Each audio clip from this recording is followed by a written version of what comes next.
da liberdade de expressão para todo mundo, né? Para aqueles que pensam diferente, né? Como diz a Rosa de Luxemburgo. Bom, vamos para seguindo na pauta, vamos destacar agora o caso Vamos entrar no caso da chacina aqui em São Paulo, no Guarujá, né? Que chovem as denúncias de invasão a casas e PMs encapuçados, né? O relato é do próprio ouvidor da polícia, né? O Estado hoje chegou a reconhecer um total de 16 mortes, né? Mas é muito evidente que a situação pode ser bem pior, né? Há muitos relatos. Ontem, acho que eu relatei aqui, inclusive, que eu vi o delegado responsável pelo caso dizendo que a população podia ir até a delegacia prestar queixa, denunciar. Quem é que confia, né, de atravessar a rua e chegar na frente da polícia, né, depois de assistir a toda essa matança generalizada, a presença de mais 3 mil policiais, segundo o próprio governo, né? Bom, tem casos, segundo o próprio relator, segundo o próprio ouvidor, né? As denúncias são muitas, né? Após o assassinato, a pretexto do assassinato do soldado Patrick Bastos, né, acontecido na última quinta-feira, foi desencadeada aí toda uma operação de um verdadeiro massacre. Segundo entrevista concedida pelo próprio ouvidor à rádio Eldorado, ele disse o seguinte: tem denúncia de tortura e de pessoas adoecidas de pessoas adoecidas mentalmente.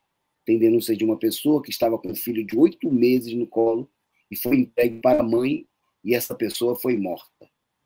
Tem denúncias de invasão de casas, de que policiais encapuçados sem identificação invadem as casas. Tem ainda denúncias de agressão contra crianças e adolescentes. Há denúncia de que só estão morrendo os moradores e os criminosos já não estão nem mais lá. Tem relato de que todas as pessoas que têm passagem criminal vão morrer, né? Foram as afirmações feitas pelo ouvidor da polícia, o Cláudio Silva, né, que recebeu aí muitas denúncias e, obviamente, tem muita denúncia que sequer chega à ouvidoria, sequer chega a lugar nenhum, né? Nós, mais uma vez, cobramos aqui no nosso canal e da nossa imprensa: cadê o Ministério dos Direitos Humanos? Cadê o Ministério da Justiça para tomar o depoimento das pessoas, para tomar medidas em defesa da população trabalhadora, para se opor a esse massacre, né? Ou o ministro dos Direitos Humanos vai ficar com a bundinha sentada lá em Brasília, fazendo discurso, como a gente viu nas últimas semanas, em defesa do próprio cargo, recebendo aí declarações de movimento negro, movimento isso, movimento aquilo, em favor da permanência dele, mas na hora de defender a população preta, pobre, fuzilada da periferia pela PM, cadê o ministro? Nada. Só conversa fiada e declarações de solidariedade com a polícia e até de quem sabe de que houve excesso. Houve excesso, coisa nenhuma, ministro. Em que mundo o senhor está? Isso aí é a forma de agir da polícia. É o cotidiano. Ou a gente precisa enumerar? A gente podia ficar aqui horas citando casos. Massacre do Carandiru, 111 mortos. Massacre de Osasco, 19 mortos no momento e 6 no pré-massacre, 25 mortos.